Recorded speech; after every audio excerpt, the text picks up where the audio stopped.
পৃথিবীতে ব্যতিক্রম ইবাদত সালাত। যেই সালাত, যে ইবাদত মানুষের কোনো অসুবিধা বুঝে না, সমস্যা বুঝে না, অসুখ বিসুখ বুঝে না, কিছুই বুঝে না, একেবারে কিছুই বুঝে না। সময় হলে সালাত আদায় করতে আপনি বাধ্য। পৃথিবীতে ব্যতিক্রম ইবাদত সালাত।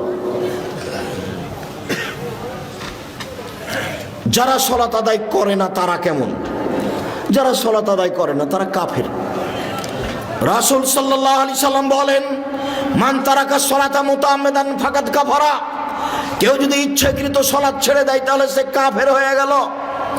মুহাম্মদ সাল্লাল্লাহু আলাইহি সাল্লাম বলেন, বাইনাল আবদি ওয়া বাইনাল কুফরি তারকুস সালাহ। মুসলমান এবং কাফের মধ্যে পার্থক্য হচ্ছে সালাত ছেড়ে দেওয়া। কেউ যদি সালাত ছেড়ে দেয় তাহলে সে কাফের, কেউ যদি সালাত আদায় করে তাহলে সে মুসলমান। আসহাবু মুহাম্মাদিন সাল্লাল্লাহু আলাইহি সাল্লাম লা ইয়ারাউনা তারকু কুফরুন গায়রা সালাহ। মুহাম্মদ সাল্লাল্লাহু আলাইহি সাল্লামের সঙ্গী সাথী সাহাবীগণ কেউ যদি রোজা ছেড়ে দিয়েছে তাহলে তাকে কাফের মনে করতেন না। কেউ যদি হজ না করত তাহলে তাকে কাফের মনে করতেন না। কেউ যদি যাকাত না দিত তাহলে তাকে কাফের মনে করতেন না। তবে কেউ যদি সালাত আদায় না করত তাহলে তাকে কাফের মনে করতেন। রাসূল সাল্লাল্লাহু আলাইহি সাল্লাম বলেন, উমিরতু নুকাতিলান নাস হাত্তা ইয়াকুলু লা ইলাহা ইল্লাল্লাহ। মানুষ যতদিন পর্যন্ত লা ইলাহা ইল্লাল্লাহ না বলেছে, সালাত আদায় না করেছে, আমি তাকে পিটিয়ে সালাত আদায় করাবো, মারবো, না হয় মরবো।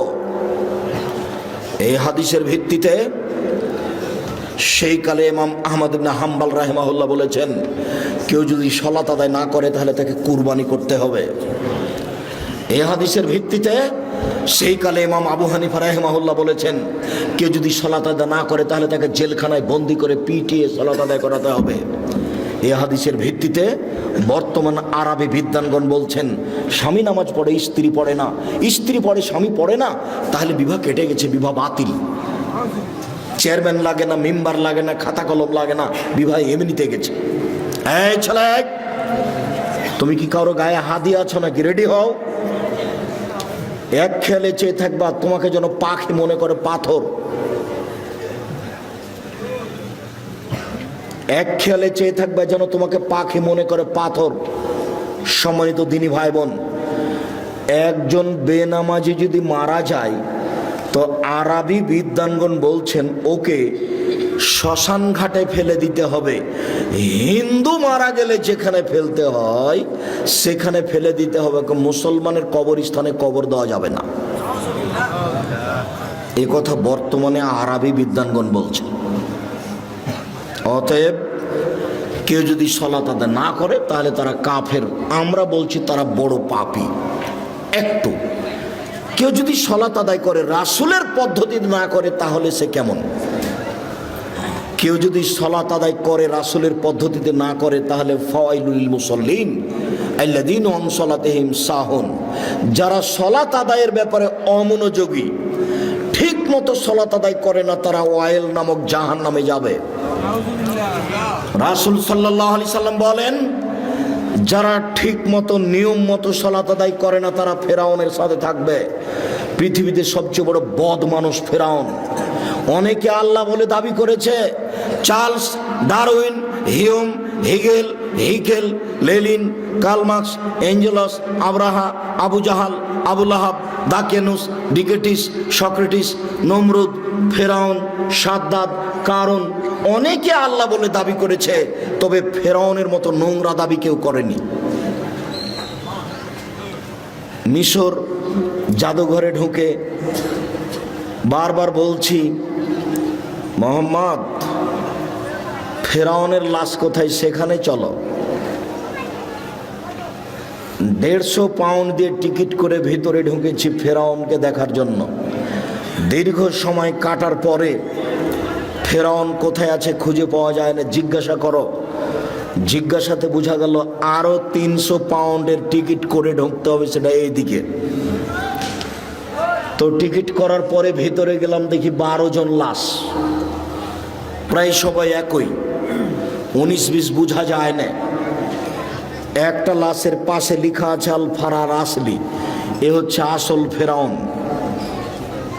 যদিও আমি খুব একটা নিশ্চিত বিশ্বাসী নই, কেননা যেখানে ফেরাউন ডুবে গেছে বলে তারা সাইনবোর্ডে লিখে রেখেছে। আমি বক্তব্যে যখন বলেছি জায়গাটা না দেখার আগে, তখন আমার কাছে একটা অস্পষ্ট ছিল। আমি বলেছি কাল আসাব মুসা ইন্দাল্লাহ মুদরাকুন, মুসার সঙ্গী সাথী বললেন আমরা বন্দী, ফেরাউন আমাদেরকে ধরে নিয়েছে। কেন? ডানে ফেরাউন, বামে ফেরাউন, পিছনে ফেরাউন, সামনে সাগর। মুসা আলাইহিস সালাম দৌড়িয়ে পালাচ্ছিলেন, পালাতে পালাতে সামনে সাগর পড়েছে। তো এখন ডান দিকে বাম দিকে পিছন দিকে ফেরাউন আছে, সামনে সাগর, বাঁচার কোনো পথ নেই। তাই সাহাবিগণ বলছেন আমরা আটকা পড়েছি। তখন মুসা আলাইহিস সালাম বলছেন কাল্লা, কখনো নহে, অসম্ভব হতে পারে না, মুসা আমাকে ধরতে পারো না। বলো কি তুমি? ইন্না মাইয়া রাব্বি, আমার সাথে আমার প্রতিপালক রয়েছেন, সেদিনই তিনি আমাকে পথ দেখাবেন। তোমরা বলো কি ফেরাউন আমাকে ধরে নিবে? মানে কাল্লা, কখনো নহে, অসম্ভব, এটা হতে পারে না, ফেরাউন আমাকে ধরতে পারে না। কেন? ইন্না মাইয়া রাব্বি, আমার সাথে আমার প্রতিপালক রয়েছে, সেদিনই তিনি আমাকে পথ দেখাবেন। মুসা নিজেও জানেন না পথ কি হতে পারে, কোনো পথই নাই। পথ কি আছে? কোনো পথই নাই। সামনে কুলজুম সাগর, যার শুরু শেষ বোঝা যায় না। কিসের বলছেন যে অসম্ভব হতে পারে না আমাকে ফেরাউন ধরতে পারেন? এটা তার ঈমান, এটা তার ঈমান, তার ঈমান বলছে ফেরাউন আমাকে ধরতে পারেন, এটা অসম্ভব। তা আমার একটু বুঝতে বাকি ছিল। আমি আয়াতের উপরে বলেছি, সেই জায়গাটা যদি ঠিক হয়, তো এখন দেখা যাচ্ছে যে কুলজুম সাগরের পাশ দিয়ে দৌড়াচ্ছেন আর পিছনে পিছনে ফেরাউন আসছে। এবার হঠাৎ করে সাগরের পাশে পাহাড় হলো এরকম মুখের উপরে, এই পাহাড়ের উপরে উঠা যাবে না। তাহলে এখন ডান দিকে আছে সাগর, মুখের উপরে আছে পাহাড়, বাম দিকে আছে ফেরাউন, পিছন দিকে আছে ফেরাউন, মানে চলে এসেছে। আবার এখানেই ফেরাউনকে পাওয়া গেছে, সেখানে তার সাইনবোর্ডে লেখা আছে আল্লাহ আলাম। লাশ দেখে তেমন বোঝা যায় না, তবে মাথার পিছনের দিকের চুলটা মনে হচ্ছে যে পেকে সাদা হয়েছে, এখনো চুল আছে। অন্যান্য লাশের তেমনটা বোঝা যায় না। আর হাতগুলি দেখে মনে হচ্ছে যে কুষ্ঠরোগ সাদা সাদা ভাব। অন্য হাতগুলি সব কালো হয়ে আছে, মমি দিয়ে কালো করা আছে। 12টা লাশ একসাথে আছে, 3টা মহিলা আর 9টা হলো পুরুষ। মিশর জাদুঘরে। সম্মানিত দিনী ভাই বোন, সবচেয়ে বদ মানুষ ফেরাউন। পৃথিবীর ইতিহাসে ফেরাউন যত বড় বদ, এত বড় বদ পৃথিবীর ইতিহাসে কেউ নেই। ফেরাউনই বলেছিল আনা রব্বুকুম আলা, আমি হচ্ছে তোমাদের সবচেয়ে বড় প্রতিপালক আল্লাহ। ফেরাউনই বলেছিল মা লিম তালকুম মিন ইলাহিন গায়রি, মূসা আমি ব্যতীত আর কোনো মাবুদ আছে কথা আমি জানি না। ফেরাউনই বলেছিল লাইলিত্তাখাজতা ইলাহান গায়রি লাজালান্নাকা মিনাল মাসজুনিন, মূসা যদি আমাকে বাদ দিয়ে আরো কাউকে আল্লাহ বলে দাবি করো, আমি ফেরাউন তোমাকে জেলখানায় বন্দি করে দেব। ফেরাউনের ভাষা অনেক কঠিন। লোক বের হবে আলী, তারা বেশি বেশি সালাত আদায় করবে, বেশি বেশি সিয়াম পালন করবে, বেশি বেশি তাসবিহ তাহলিল জিকির আজকার করবে। তোমাদের ইবাদত তাদের কাছে কিছুই নয়। আলী শোনো, ইন্নাহুম তাজিদুনা, তোমরা যদি তাদের পাও ফাকতুলহুম, তাদের কুরবানি করো। ওয়াইনাম লাযরামান কাতালাহুম, যারা তাদের হত্যা করতে পারবে তারাই সবচেয়ে বেশি নেকি পাবে। ওরা সবচেয়ে বেশি বড় নামাজি, তারা বেশি বড় রোজাদার, তারা তাসবিহ গণনা করে বেশি, মেশিনে তাসবিহ গণনা করে, মেশিনে তাসবিহ। এই ছেলে, কিসে তাসবিহ গণনা করতে হবে? আঙ্গুলে। কেন? আঙ্গুল বিচার মাঠে সাক্ষী দিবে, কথা বলবে।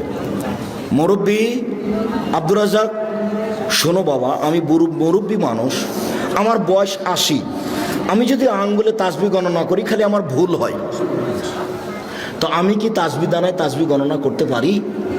না। মরা পর্যন্ত যদি একদিনও ঠিক না হয় তবু নেকি পাবেন। কেন? আঙ্গুলে তাসবিহ গণনা করা কার নির্দেশ? মুহাম্মদ সাল্লাল্লাহু আলাইহি সাল্লামের। আমি ঠিক করলাম কি ভুল করলাম আমি তার নিজে থেকে করিনি। তাসবিহ দানায় তাসবিহ গণনা করলে তাসবিহ কথা বলবে না, মেশিন কথা বলবে না। রাসূলকে অপমান করে জান্নাত কেনার চেষ্টা করিয়েন না। সম্মানিত দিনী ভাই বোন, আমি বলিনি যে আপনি, তবে আল্লাহ রাসূল বলেছেন এক শ্রেণীর নামাজিকে তোমরা হত্যা করো। হাদিস বুখারী মুসলিম। এ হাদিস বুখারীতে 18 বার এসেছে। এ হাদিস বুখারীতে কতবার এসেছে? 18 বার এসেছে। শুধু তাই বলেনি, তাদের বলেছেন তোমরা হত্যা করো, আদ সামুদের মতো হত্যা করার মতো করে, একেবারে মায়েরা একাকার করে দাও। আরে আমি নামাজ পড়লাম তারপরে অবস্থা, তাহলে বোঝা যাচ্ছে যে নামাজ রাসূলের না হলে কবুল হবে না। তাহলে একটু দেখি কিভাবে। সাল্লু কামা রাআইতুমুনি উসাল্লি, পৃথিবীর মানুষ তোমরা সালাত আদায় করো যেভাবে আমাকে সালাত আদায় করতে দেখছো। তো এখন কি মুহাম্মদ সাল্লাল্লাহু আলাইহি ওয়াসাল্লাম বেঁচে আছেন? তো কিভাবে দেখবেন? হাদিস, ফাজাইল আমল, রিয়াজুস সলিহিন দেখেন, বুখারী দেখেন। বুখারী বললে তো মনটা খারাপ হবে, তো বুখারী থাকা আপাতত আজকের জন্য। আজকের জন্য কি দেখতে বলছি? রিয়াজুস সলিহিন, একটা হাদিসের কিতাব, সবই হাদিস আর দু একটা করে আয়াত দেওয়া আছে, সবই হাদিস সহিহ। আপনি রিয়াজুস সলিহিনের সালাত দেখেন, 1 মিনিট আল্লাহু আকবার, আল্লাহু আকবার বলার পূর্বে কোনো কথা বলবেন না। নাওয়াইতু নুসাল্লি বললেই চলে গেছেন। মানে আমার একটি কথা জানা থাকলে অন্যকে বলো, বনি ইসরাইলের কাহিনী বলো। কেউ যদি কোনো কথা আমার নামে বলে, সেই কথা যদি আমার না হয় তাহলে তার থাকার জায়গা জাহান্নাম। নয়তো নুসাল্লি আরবা রাকাতিল জোহরে, জোহরের 4 রাকাত সালাতের আমি নিয়ত করছি, মর্মে যদি কোনোদিন নিয়তের দোয়া প্রমাণ হয়ে যায়, আমি আব্দুর রাজ্জাক বিন ইউসুফ নোয়াখালী লক্ষ্মীপুর আসা তো দূরের কথা, আর জাতির সামনে দাঁড়াবই না। আল্লাহর কসম, আল্লাহর কসম, আমি আর কোনোদিন দাঁড়াবো না। যদি নাওয়াইতু নুসাল্লি আরবা রাকাতিল জোহরে, জোহরের 4 রাকাত নিয়ত করছি সলাতের, এটা যদি প্রমাণ হয়ে যায়। তো নিয়ত কি আব্দুর রাজ্জাক সাহেব? মনের পরিকল্পনা। ওই যে আজান হয়েছে, এখন অজু করতে যাচ্ছেন, বলেন তো কিসের অজু করতে যাবেন? সলাতের, জোহরের সলাতের। এটার নাম নিয়ত। যেটা অন্তরে জাগে, যেটা ভাবেন, সেটার নাম নিয়ত। নিয়ত মুখে নয়। আমার একটি কথা জানা থাকলে অন্যকে বলো, বনি ইসরাইলের কাহিনী বলো। কেউ যদি কোনো কথা আমার নামে বলে, সেই কথা যদি আমার না হয় তাহলে তার থাকার জায়গা জাহান্নাম। সালাম ফেরার পরে আপনি মাথায় হাত দেন, আমি নিষেধ করিনি। তো যদি মাথায় হাত না দেওয়া থাকে তাহলে কি হবে? আপনি অজু করার সময় কাঁধ মাসা করেন, আমি আপনার কাঁধ মাসা বন্ধ করতে আসিনি, করেন আপনি। কিন্তু মুহাম্মদ সাল্লাল্লাহু আলাইহি সাল্লামের যদি প্রমাণ না হয়ে থাকে কাঁধ মাসা, তাহলে আপনার কি হবে? তাহলে আপনি বিবেচনা করে দেখেন, হুজুরকে বলেন, আপনি তো খুব ভালোবাসেন, আপনারা সমাজের দায়িত্ব পালন করেন, হুজুরকে মাঝে মধ্যে দাওয়াত দেন, খাওয়ারও দেন। বলবেন আগামীকালকে, আহমদ মাওলানা সাহেব আপনাকে আমরা খুব ভালোবাসি, বেশ ভালো মন্দ বাড়িতে হলে আদর করে খাওয়ায় বটে, দয়া করে কাঁধ মাসা করার হাদিসটা উল্লেখ করবেন। আবু হুরায়রা রাদিয়াল্লাহু তাআলা আনহু বলেন, রাসূল সাল্লাল্লাহু আলাইহি সাল্লাম বলেছেন ওযু করার সময় কাঁধ মাসা করতে হবে। আবু দাউদ হাদিস নাম্বার এত, হাদিসটি সহিহ। সহিহ কেন বলতে হবে? এই জন্য যে আব্দুর রাজ্জাক সাহেব বলেছেন এ দেশে নাকি প্রায় 3 লক্ষ জাল হাদিস আছে। এইটা তো আবার সেটা নয়, এইটা আবার সেটা হলে তো বেকায়দা হয়ে যাবে। ফাজাইলে আমল বইয়ে লেখা আছে যে আদম আলাইহিস সালাম ভারত থেকে 60,000 বার হজ করতে গেছেন। তাহলে 60,000 বার যদি হয় তাহলে বছরে একবার হজ, তাহলে আদমের বয়স কত? 60,000 বছর। নেন এবার কোন দিক থেকে কোন দিকে লেগে গেছে। হুজুর একবারই বেখাপ্পা কথা বলেছেন, একইবারই যে মানায় না। আমার এক চাচাতো ভাই বরিশাল থেকে এক মুফাসসির গেছেন তাফসীর করতে। তো তাফসীর শুনে এসে আমাকে বলছে যে তোরা ওইসব তাফসীর জানিস না। আচ্ছা কি তাফসীর একটু বলেন, তোরা ওগুলো জানিসই না, কিছু তো বলবেন, সেটা কি তোরা জানিস না? আচ্ছা বলেন শুনি। তো বলছে শোনো, আদম আলাইহিস সালাম ঘুম থেকে উঠে দেখছেন পাশে একজন সুন্দরী মহিলা, তো হাত বাড়ালছেন। তখন ফেরেশতা বলছেন থামেন। তো আদম আলাইহিস সালাম বলছেন কেন? বলে মোহর দিতে হবে। মোহর কি? বলে মুহাম্মদ সাল্লাল্লাহু আলাইহি সাল্লামের উপরে 1000 বার দরুদ পড়ে দিতে হবে। কোরআন মাজিদে সূরা বাকারাতে আল্লাহ বলেছেন যে আমি আদমকে সব কিছু শিখিয়ে দিয়েছি, সব কিছু। তো বউকে কিভাবে হালাল করতে হবে সেটাই তিনি জানলেন না? আরে নিজের বউকে হালাল করাই জানলেন না? শুনুন, কিয়ামত পর্যন্ত মুফাসসির সাহেব তাফসীর প্রমাণ করতে পারবে না। এদেশে একটা বই পাওয়া যায়, বইয়ের নাম তাফসীর কি মিথ্যা হতে পারে? জিজ্ঞাসাবোধক নাম। ওই বইয়ে যা তাফসীর আছে সবই মিথ্যে। বইয়ের নাম কি? তাফসীর কি মিথ্যা হতে পারে? কোনোদিন দেখেছেন বইটা? জি, এইখানে আছে কি না আমি তা জানি না, বাড়িতে থাকতে পারে। বইয়ে যা তাফসীর আছে সবই মিথ্যে। আইয়ুব আলাইহিস সালামের শরীরে পোকা হয়নি, ওই কথা মিথ্যে। দাউদ আলাইহিস সালাম কারো স্ত্রীকে দেখে পাগল হননি। এত বড় নবী আর একজনের বউকে দেখে যদি পাগল হয়ে যায় তাহলে নবী নন। এটা কোনো কথা হলো নাকি? আইয়ুব আলাইহিস সালামের স্ত্রী, একজন নবী মানুষের স্ত্রী আরেকজনের সাথে জিনা করে ধরা পড়ে যাবে? এত বড় আল্লাহর কাজ ছেঁকানোর প্রয়োজন হয়ে গেছে? শুনুন, আল্লাহু আকবার বলে সালাত আরম্ভ করবেন। সুন্দর করে ওযু করে নেন। পেশাব পায়খানার প্রয়োজন থাকলে সেরে আসেন। পানি দিয়ে পবিত্রতা অর্জন করবেন। পানি না থাকলে ঢেল টিস্যু পেপার। আগে ঢেল টিস্যু পেপার, পরে পানি, এই কথা মিথ্যে। আপনার টয়লেটে দেখছি খালি টিস্যু পেপারের বালতি।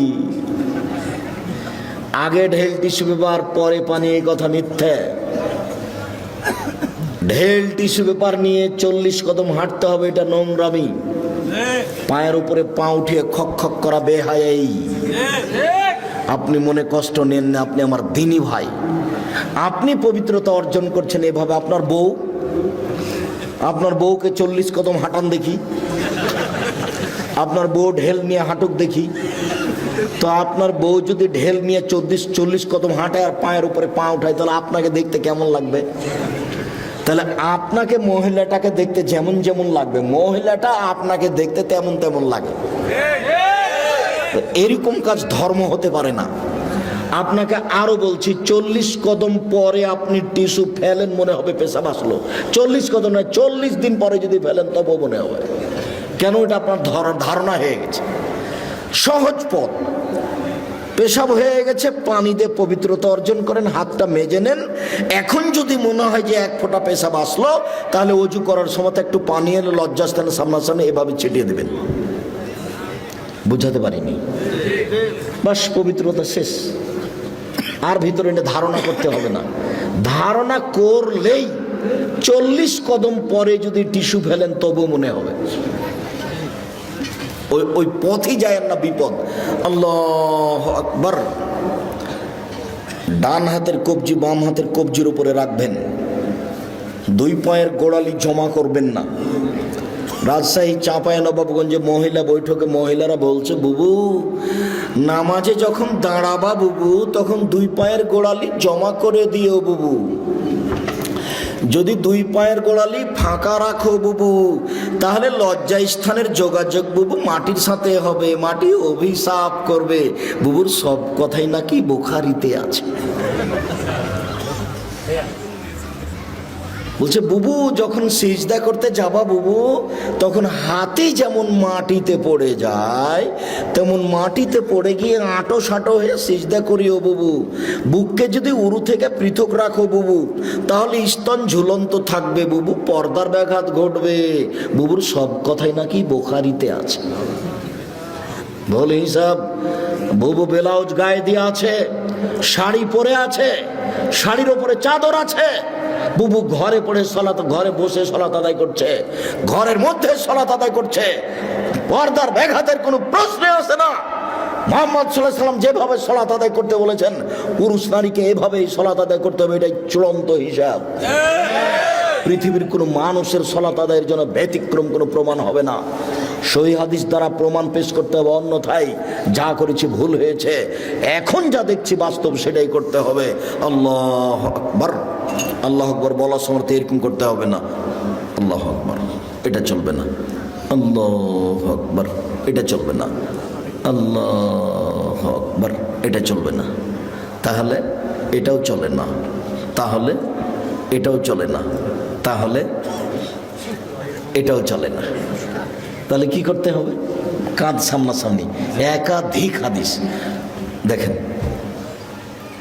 কাঁধ সামনাসামনি, আল্লাহু আকবার, কানের লতি সামনাসামনি, একটু উপরে, আল্লাহু আকবার, সামনাসামনি। হাদিসের শব্দ সামনাসামনি। আপনাকে আমি কি দিয়ে বুঝাই? কেন আপনি আঙ্গুলটা এখানে নিয়ে আসলেন? কেন আপনি এরকম করতে গেলেন? কেন আপনি এরকম করলেন কেন? আল্লাহু আকবার।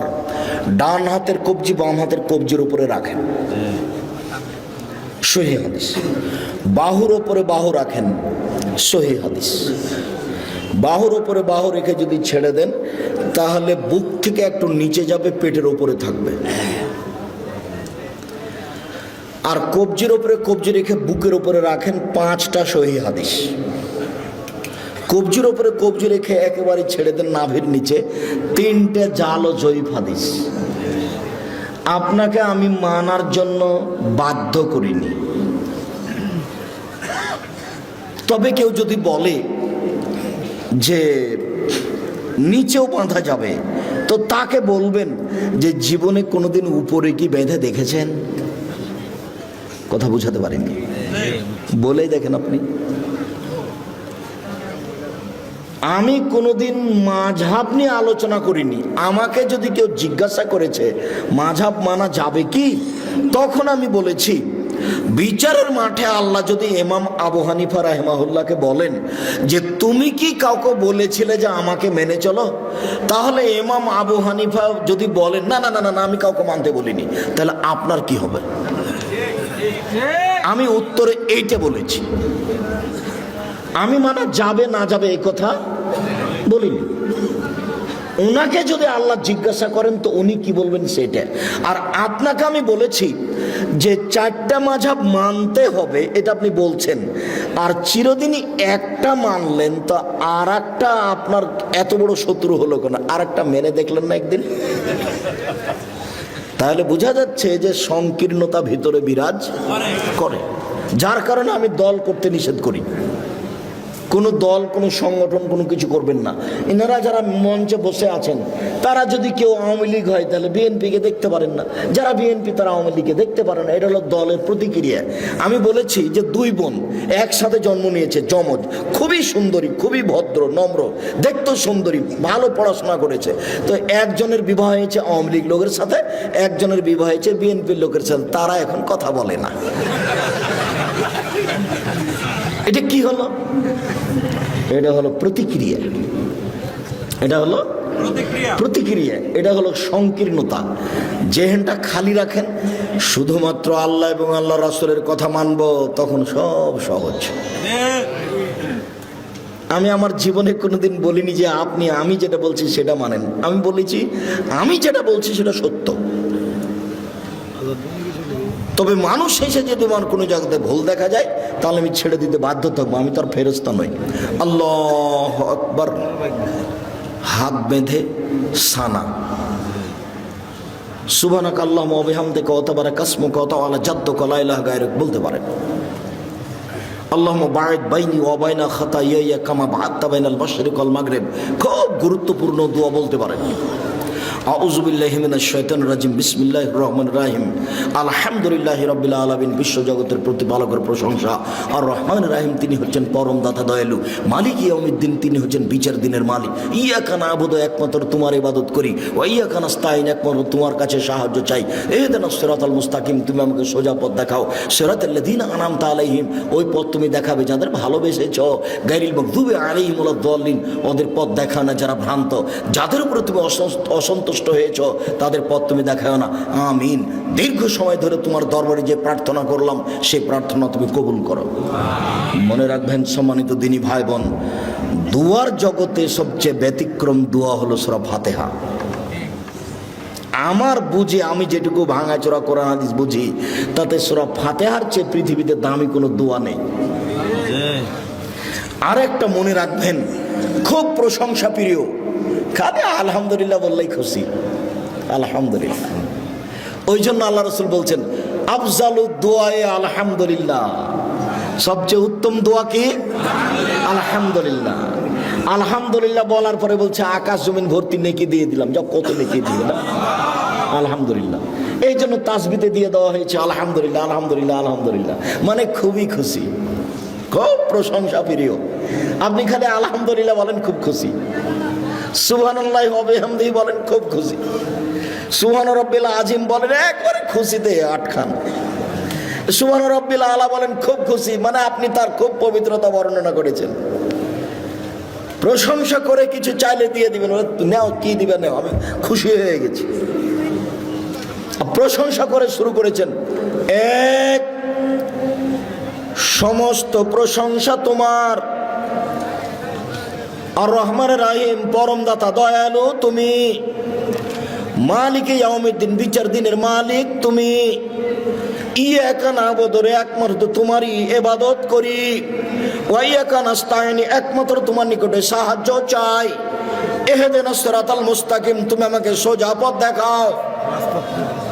ওরা বলে আমাকে এই পথের, ওরা আমাকে এই পথে ডাকে, ওরা আমাকে এই পথে ডাকে, আমি কোন পথে যাই? তুমি আমার একটা কথা শোনো, তুমি আমাকে সোজা পথ দেখাও। যার কারণে এই সূরাটার শেষে আমিন আছে, বিসমিল্লাহ বলে আরেকটা সূরা, আল্লাহু আকবার বলে হাত ছেড়ে দিয়ে রুকুতে যাবেন। হাত দুটি রডের মতো সোজা থাকবে, আঙ্গুলগুলি খোলা খোলা থাকবে, মাথা উঁচুও থাকবে না, মাথা নিচুও থাকবে না, পিঠটা এরকম উঁচু থাকবে না, সোজা থাকবে। দোয়া পড়েন সামি আল্লাহু লিমান হামিদা, হাত ওই পর্যন্ত উঠাবেন, দাঁড়িয়ে থাকবেন, যাবেন না সিজদায়, একবারে সোজা দাঁড়িয়ে থাকবেন। সব হাতের জোড়ের সব জোড়গুলিকে স্ব স্থানে যেতে হবে। রুকু থেকে উঠেই যদি সিজদায় চলে যান, এ ইবাদত, এ নামাজ কবুল হবে না। দাঁড়িয়ে থেকে যান, দোয়া পড়তে থাকেন, দোয়া শেষ হয়ে গেলে সিজদায় চলেন। আমরা শেষের দিকে চলে এসেছি, সিজদায় চলেন। 7 হাড়ের উপরে সিজদা করতে হবে, নাক কপাল 1, 2 হাত 3, 2 হাঁটু 5, 2 পায়ের বৃদ্ধাঙ্গুল 7। সিজদায় হাত পা চুলকাবেন না। সিজদায় গিয়ে যদি গাও চুলকান তাহলে এখন মাটিতে আছে 6টে, বুঝতে পারলেন না? তাহলে আদে সমন্বয় হয়েছে, সলাৎ কবুল হবে না। সিজদায় গিয়ে যদি একটা পা উঠে আর একটা পা চুলকান তাহলে এখন মাটিতে কয়টা আছে? 6টে। অথচ সিজদার সময় মাটিতে কয়টা থাকবে? 7টা। নাক আগে না কপাল আগে এই কথা নয়, দুটাই মাটিতে লেগে থাকবে, এটা কথা। নাক কপাল 1, 2 হাত 3, 2 হাঁটু 5, 2 পায়ের বৃদ্ধাঙ্গুল 7। হাত দুটির আঙ্গুল জমা জমা করে কানের পাশে রাখবেন, কোনোইকে এভাবে উঠে রাখবেন, পেটের নিচ দিয়ে যেন ছাগলের বাচ্চা পার হতে পারে, সহিহ হাদিস। নারী পুরুষ সবারই একই হুকুম, কোনো পার্থক্য নেই। সিজদায় গিয়ে উঠে দোয়া পড়েন, আবার সিজদায় যান, উঠে আসেন, এ হলে 1 রেকাত, আরও 1 রেকাত, এ হলো 2 রেকাত। আত্তাহিয়াতুর বৈঠক হলে পায়ের পাতার উপরে বসবেন। আর যদি সালামের বৈঠক হয় তাহলে বাম পাকে ডান দিকে বের করে দিবেন, নিতম্বের উপরে বসবেন, ডান পাটা খাড়ো হয়ে থাকবে, বাম হাতের আঙ্গুল জমা জমা করে হাঁটুর উপরে রাখবেন, ডান হাতের আঙ্গুলের কনিষ্ঠ আঙ্গুল এবং তার পরেরটা জমা করবেন। করেন তো দেখি। বৃদ্ধাঙ্গুলের পরের আঙ্গুলের পরের আঙ্গুলের নখের উপরে পেটটা রাখেন, অবিরাম নড়বে আত্তাহিয়াত হয়ে গেলে সালাম পর্যন্ত। একবার উঠানোর পৃথিবীতে ভুয়া হাদিসও নেই, এটা এমনিতেই চলছে। অবিরাম নড়বে, যতবার নড়বে ততবার শয়তানকে আঘাত করা। আত্তাহিয়াত, দরুদ, দোয়ায়ে মাসুরা। তারপরে আমার একটা পরামর্শ, সেটা কি বলেন তো? রব্বির হামহুমা কামা রাব্বায়ানি সাগীরা। বাপ মায়ের জন্য দোয়া করা, জাযাকাল্লাহ খায়ের, মনে আছে? ভুলবেন না সহজে। রব্বির হামহুমা কামা রাব্বায়ানি সাগীরা। হে আল্লাহ, তুমি আমার প্রতিপালককে দেখো, তুমি আমার বাপ মাকে দেখো, বাল্য অবস্থায় আমাকে যেভাবে দেখেছিল। এই দোয়াটা যেন না ভুলি, তার জন্য কি পরামর্শ আছে? 2 রাকাত সালাত।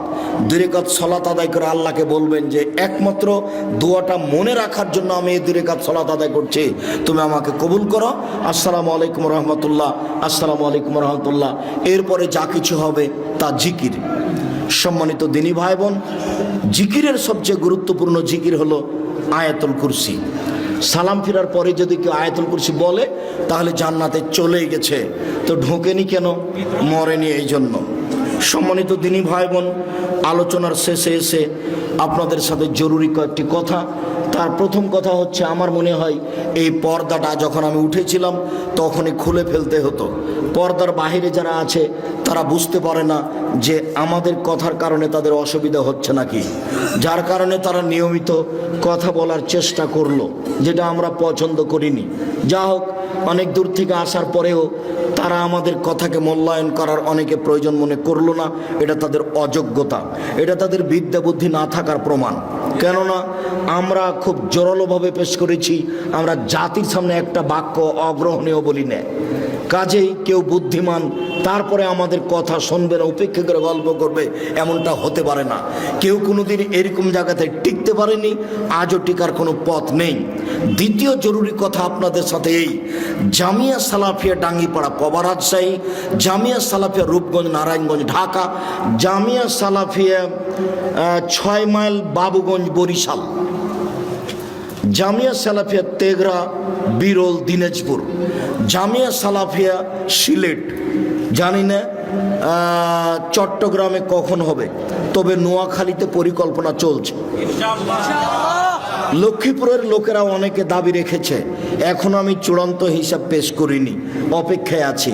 ভাবছিলাম নোয়াখালী মেন নোয়াখালীতে হোক, তাহলে সব জেলার জন্য সহজ হবে। শেষ পর্যন্ত যদি নাই হয় তাহলে লক্ষ্মীপুরে হিসাব থাকতে পারে। মর্মে সকল দিনী ভাই বোনকে আমি জামিয়া সালাফিয়ার জন্য আন্তরিকভাবে দোয়া করার জন্য অনুরোধ জানাচ্ছি। আমার মনে বড় সাধ, এদেশের মাটিতে আমি উন্নত মানের প্রতিষ্ঠান গড়ে উন্নত মানের বাংলা, ইংরেজি, আরবি শিক্ষাদানের মাধ্যমে অন্যায়ের বিরুদ্ধে লড়বো, মুখে কলমে মিডিয়ায় ইনশাআল্লাহ লড়বো ইনশাআল্লাহ। সম্মানিত দিনী ভাই বোন, মর্মে আপনাদের সামনে জামিয়া সালাফের পক্ষ থেকে মুখে যেমন বলি তেমন একটা কলম পেশ করতে চাই আপনাদের সামনে। সেটা হলো মাসিক আল ইতিসাম পত্রিকা। তাতে আছে 10 জন মুফতি, তাতে আছে 10 জন গবেষক, তাতে আছে 14 জন কর্মচারী। ব্যয়বহুল খরচের পত্রিকা, মাসিক আল ইতিসাম পত্রিকা। 50টা প্রশ্নের উত্তর থাকে। সব দিনই ভাই বোনকে আজকে শুধু নয়, নিয়মিত একটা করে পত্রিকা সংগ্রহ করার জন্য অনুরোধ জানাচ্ছি। আর আবদুল্লাহর বই লেখা রিজিক, ব্যতিক্রম বই রিজিক, সম্ভবত দাম 77 টাকা। আপনার রুজিতে বরকত হয় না কেন, বা রুজি বেশি হবে কি করে? হাদিস ভিত্তিক অনেক দলিল পেশ করেছে আবদুল্লাহ। বইয়ের নাম রিজিক। আবদুল্লাহর বইটা যদি থাকে মিন্নাতুল বারি আছে কিনা আমি জানি না। বাংলার ব্যতিক্রম ব্যাখ্যা মিন্নাতুল বারি। আরবি ভাষাতে এমানের ব্যাখ্যা বের হয়েছে তা আমার জানা নাই। এই হিসাবে ব্যতিক্রম বুখারীর ব্যাখ্যা মিন্নাতুল বারি। আমি খাকসার, আমার তেমন কিছু নেই আজকে, তবু তাওজিহুল কোরআন তাফসির, ব্যতিক্রম পদ্ধতিতে তাফসির লেখা আছে। তাওজিহুল কোরআন আর দুয়ার বই, প্রায় 40টি সহিহ হাদিস আছে হাত তুলে দোয়া করার। কিছু জয়ীফ হাদিস আছে, 16টি স্থান আছে কোথায় কোথায় হাত তুলে দোয়া করতে হবে। আপনারা বইগুলি সংগ্রহ করতে থাকেন, আর কয়েকটা জিজ্ঞাসা আমি দিই। জিজ্ঞাসাও শেষ হবে, আপনাদের আলোচনা শেষ হবে। সকল দিনই ভাই বোনকে বইগুলি সংগ্রহ করার অনুরোধ জানিয়ে, প্রশ্নের উত্তরগুলি সাধারণভাবে শোনার অনুরোধ জানিয়ে আপাতত শেষের দিকে আসছি। ঋণের বিষয়ে রাসূল সাল্লাল্লাহু আলাইহি ওয়াসাল্লাম কি বলেছেন? রাসূল সাল্লাল্লাহু আলাইহি ওয়াসাল্লাম বলেছেন, ঋণের পাপ পরিশোধ না করলে ক্ষমা হবে না। মানুষ যদি শহীদ হয়ে যায় তবুও ঋণের পাপ ক্ষমা হবে না।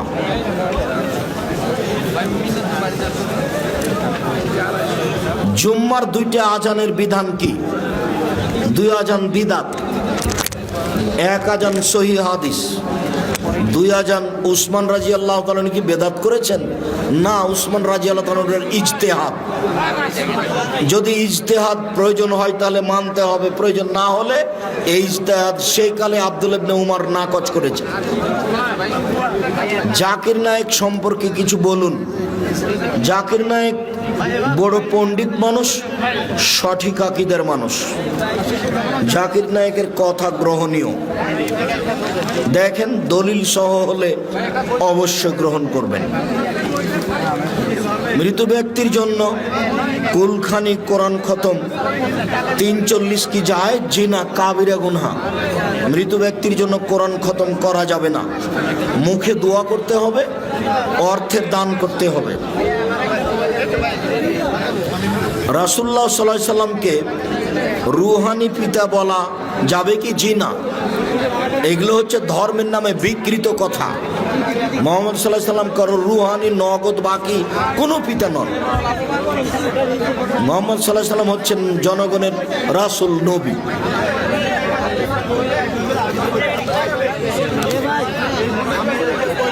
আমি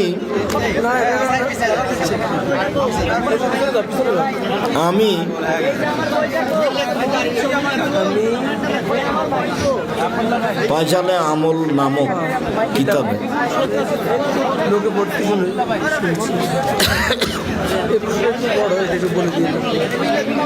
প্রিয় শায়েখ, আমার প্রশ্নটা একটু ঝামেলার। আপনার নিকট অনুরোধ, একটু বিস্তারিত ভেঙে উত্তর দিবেন। বিদ্যুতের খুঁটি থেকে অবৈধভাবে বিদ্যুৎ ব্যবহার করেছি, এখন বুঝতে পারলাম জনগণের সম্পদ নষ্ট করেছি। এখন আমি যে পরিমাণ বিদ্যুৎ আনুমানিক ব্যবহার করেছি, এখন তার মূল্য থেকে কিছু বাড়তি টাকা বিদ্যুৎ অফিসে জিএম বরাবর পরিশোধ করি বিদ্যুতের উন্নয়নের কাজে লাগানোর জন্য, তাহলে আমি কি জনগণের ঋণ মুক্ত হব? আপনি বিদ্যুৎ অন্যায়ভাবে ব্যবহার করেছেন এটা বলতে চান না। আপনি এই কথা গোপন রেখেই কিছু পরিমাণ টাকা বিদ্যুৎ খাতে দিয়ে দেন, যে আমি এই টাকাটা দিয়ে দিলাম, বিদ্যুৎ খাতে আপনারা ব্যবহার করবেন। বনী ইসরাইলের কাহিনী বলো। 3, কেউ যদি কোনো কথা আমার নামে বলে, সেই কথা যদি আমার না হয়, তাহলে তার থাকার জায়গা জাহান্নাম। 3 নম্বর বাক্যের সাথে আগের 2টা বাক্যের কোনো মিল নাই। 1, আমার একটি কথা জানা থাকলে অন্যকে বলো। এই কথা যারা জানে আলেম তাকে বললেন। 2, বনী ইসরাইলের কাহিনী বলো, কোনো দোষ নেই। যারা জানে কাহিনী, যারা আলেম তারাকে বললেন। 3, কেউ যদি কোনো কথা আমার নামে বলে, সেই কথা যদি আমার না হয়, তাহলে তার থাকার জায়গা জাহান্নাম। এটা আল্লাহর নবী আলেমকে বললেন। ও মাওলানা সাহেব, আপনি না হয় নোয়াখালী লক্ষ্মীপুরের জনৈকে ওই মসজিদে বললেন আল্লাহুম্মা সাল্লি আলা সাইয়্যিদিনা মাওলানা নবিয়ানা মুহাম্মদ। ভালো কথা, কিন্তু এটা নবীর না হলে আপনার কি হবে? কাউকে বলা লাগবে না। হাদিস বুখারী মুসলিম। কিয়ামত পর্যন্ত কোনো মায়ের বেটা এর কথার ভিতরে সরিষা ঢোকাতে পারবে না। আম গাছে জাম ধরতে পারে, ধরে না। অমাবস্যা রাতে চাঁদ উঠতে পারে, উঠে না। সুঁয়ের ছিদ্র দিয়ে লাঙ্গলের ফাল ঢুকতে পারে, ঢোকে না। সুঁয়ের ছিদ্র দিয়ে লাঙ্গলের ফাল ঢুকে যেতে পারে। আম গাছে জাম ধরে যেতে পারে, অমাবস্যার রাতে চাঁদ উঠে যেতে পারে, এগুলো ঘটে যেতে পারে। আমি যেই কথা বললাম, এই কথাতে সন্দেহ আছে বলে কিয়ামত পর্যন্ত চেষ্টা করলে সরিষা ঢোকানো যাবে না। যা বলছি তাই থাকবে। তার নাম বুখারী মুসলিম। আর এরকম জায়গায় আমি নিজের কথা বলিনি। হুজুরের জাহান্নাম হবে। হুজুর যত বড়ই জুব্বা পড়ুক, পাগড়ি যত বড়ই হোক, আলখাল্লা যত বড়ই হোক, টুপি যত বড়ই হোক, রেহাই হবে না। হুজুরের বাঁচার কোনো পথ নেই, এ কথা মুহাম্মদ সাল্লাল্লাহু আলাইহি সাল্লাম বলেন, আমি বলিনি। আর ধর্ম তো মৌলানা দিয়ে চলে না, পীর দিয়ে চলে না, হুজুর দিয়ে চলে না, একজন মানুষ দিয়ে চলে, যার নাম মুহাম্মদ সাল্লাল্লাহু আলাইহি সাল্লাম। পৃথিবীর কোনো মানুষ দিয়ে ধর্ম চলে না, মাত্র একজন মানুষ দিয়ে ধর্ম চলে, যার নাম মুহাম্মদ সাল্লাল্লাহু আলাইহি সাল্লাম। ধর্মের নামে কেউ কিছু যদি বলে তাহলে সেটা কার হতে হবে? মুহাম্মদ সাল্লাল্লাহু আলাইহি সাল্লামের হতে হবে। তবে এদেশের মাটিতে, ভারত, বাংলাদেশ, পাকিস্তানের মাটিতে, এদেশের মাটিতে প্রায় 3 লক্ষ মানুষের বানানো হাদিস আছে। তার 10,000 আছে আমার বাসায়। আমি 10,000 দেখাতে প্রস্তুত যে কোনো সময়ে। আবার বলি, আমার একটি কথা জানা থাকলে অন্যকে বলো, বানি ইসরায়েলের কাহিনী বলো। বানি ইসরায়েলের কাহিনী কি? যেমন একটা আজ থেকে নিয়ে হাজার হাজার বছর আগেকার কাহিনীর নাম বানি ইসরায়েলের কাহিনী। যেমন আপনাকে একটা দেখাই, বুখারী মুসলিমের হাদিস। আবু হুরায়রা রাদিয়াল্লাহু তাআলা আনহু বলেন, রাসূল সাল্লাল্লাহু আলাইহি সাল্লাম বলেছেন, লাম ইয়াতাকাল্লাম ফিল মাহদি ইল্লা সালাসা। মায়ের কোলে দুধের বাচ্চা 3 জন কথা বলেছে, দুধ খেতে খেতে কথা বলেছে। শিশু এক, ঈসা আলাইহিস সালাম। যেমন বাচ্চা নিয়ে গ্রামে ঢুকেছে, তখন গ্রামের লোকেরা বলা শুরু করেছে, ছি ছি ছি ছি ছি ছি ছি ছি, মারিয়াম এত খারাপ মহিলা, জেনা করে সন্তান নিয়ে এসেছে। আরে ওর তো বাপ ভালো মানুষ ছিল, ওর মা কত ভালো মানুষ ছিল, ছি ছি ছি ছি ছি, কত খারাপ মহিলা, অবৈধ সন্তান নিয়ে এসেছে গ্রামে। সবাই বলা বলি করতে লাগলো। এ তো মুখ তো বন্ধ করা যাবে না কারো, যার যা ইচ্ছা সে তা বলে নিচ্ছে। এখন উনি আর কি বলবেন? তখন উনি বলছেন, বাচ্চার সাথে কথা বলেন। তখন বাচ্চা বলছেন, আব্দুল্লাহ নবী, আমি হচ্ছে আব্দুল্লাহ, আল্লাহর বান্দা, আমি নবী। দুধের বাচ্চা কথা বলছে। 2, রাজুলুন কানা ফি বানি ইসরাইল ইকরালাহু জুরাইজ। হাজার বছর আগে একটা লোক ছিল, তার নাম ছিল জুরাইজ। ইসল্লফি সওমাতিহি, সে তার গির্জা ঘরে ইবাদত করত। ফাআতাতহু উম্মুহু, একদা তার মা তার কাছে আসলো। ফাদাতহু, তার মা তাকে ডাকলো। যখন তার মা তাকে ডাকলো, ফাকালা, সে নিজেকে বলতে লাগলো, উজিবহা উসল্লি, আমি কি এখন আমার মায়ের ডাকে সাড়া দিব না সলাত আদায় করব? আমার মা যে ডাকছে, আমি যে এখন সলাত আদায় করছি, তো আমি এখন মায়ের ডাকে সাড়া দিব সলাত বাদ দিয়ে, না আমি সলাত আদায় করতেই থাকবো? তা ভাবতে ভাবতে একটু দেরি হয়ে গেছে। দেরি হতেই মা বলছেন, আল্লাহুম্মা লা তুমিতু হাত্তা তুরিয়াহু জুহাল মুমিসাত, আল্লাহ তুমি এই ছেলের মরণ দিও না পতিতালয়ের মহিলার মুখ দেখা পর্যন্ত। আল্লাহ, এই ছেলে যেন না মরে একজন খারাপ বদ মহিলার সাথে দুর্ঘটনা না হওয়া পর্যন্ত। আল্লাহ, পতিতালয়ের মহিলার মুখ দেখা না পর্যন্ত এই জন্য না মরে। এই কথা বলে মা চলে গেলেন। মায়ের মন খারাপ। ফাতার রাজাতুল্লাহ হিন্দা, বলতে না বলতে একজন মহিলা এসে উপস্থিত।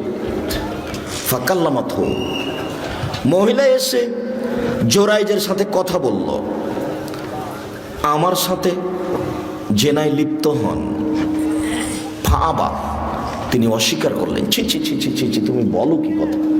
হ্যাঁ, তোমার সাথে আমি জেনা করব মানে? বলো কি তুমি? ফাতাতি রাইয়া, মহিলা একটা রাখালের কাছে আসলো। ফাম কানাথু, মহিলা রাখালকে চেপে ধরলো, অবৈধ কর্ম করলো। ফাওয়ালাদাত গোলামান, এতে সে একটা বাচ্চা জন্ম দিল। ফাকালাত হুয়া মিন জোরাইজ, বাচ্চাটা প্রসব করার পরে বলল এই বাচ্চা হলো জোরাইজের। ফাতাহু, জনগণ তার গির্জা ঘরের কাছে আসলো। ফাকাসসারুহু, তার গির্জাঘরকে ভেঙে খান খান ধুলা ধুলা করে দিল।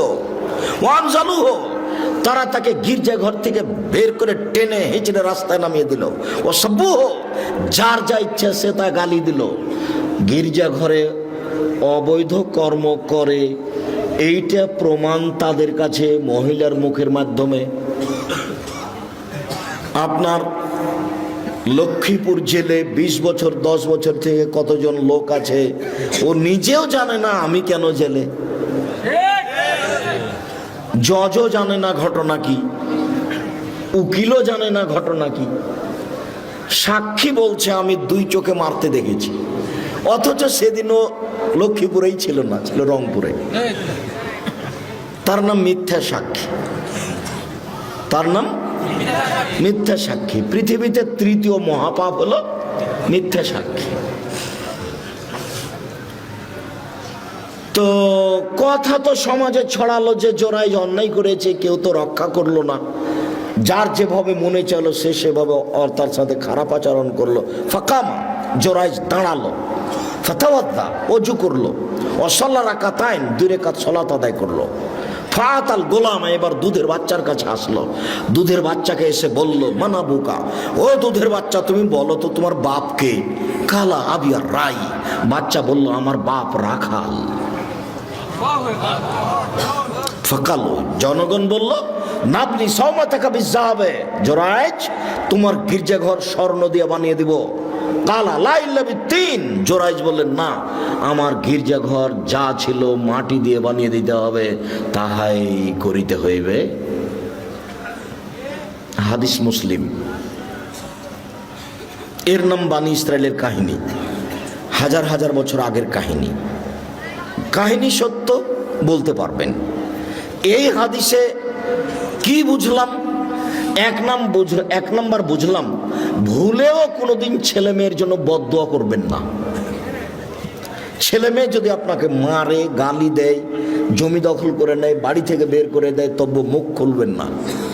যদি ছেলে মারে তাহলে তাড়াহুড়া করে উঁচু করে 2 রাকাত সালাত আদায় করে আল্লাহর কাছে হাত তুলে বলেন, আমাকে ছেলে ফিরিয়ে দাও, আমি এরকম ছেলে মানুষ করিনি, আমার ছেলে আমাকে মাথায় করে থাকবে, শ্রদ্ধা করবে, আমি এটা চাই তোমার কাছে, তুমি আমাকে ছেলে ফিরিয়ে দাও।